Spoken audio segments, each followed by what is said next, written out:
Last பார்ட்டில் ஹீரோட அசிஸ்டண்ட்டாக இருக்க சொல்லியிருப்பாங்க.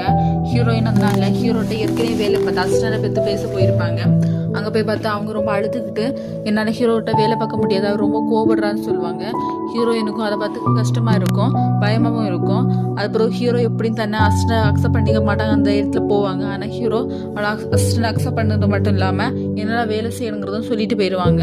நடந்த எல்லா விஷயத்தையுமே ஹீரோயின் தன்னோட ஃப்ரெண்ட்கிட்ட சொல்லிட்டு இருப்பாங்க. அவங்க ஃப்ரெண்டு என்கரேஜ் பண்ணிட்டு நீ ஸ்டார்டிங்கில் போவோம், எனக்கு பிடிக்கட்டா நீ வந்துடு அப்படின்னு சொல்லியிருப்பாங்க.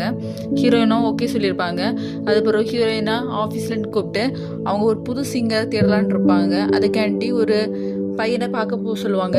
அவங்க ஏற்கனவே அந்த பையன் நல்ல சிங்கராக இருப்பான், ஆனால் ஃபேமஸ் ஆகாமல் எந்த சான்ஸுமே கிடைக்காம இருப்பாங்க. ஹீரோயினும் அவங்கள பார்க்க போயிருப்பாங்க. அங்கே போன பிறகு தான் தெரியும் அந்த பையன் ஏற்கனவே இவங்களுக்கு தெரிஞ்சவங்களாக இருப்பாங்க. ஏற்கனவே கான்டெஸ்ட்டில் பார்ட்டிசிபேட் பண்ணும்போது இவங்க 2 பேரும் சந்திச்சிருப்பாங்க.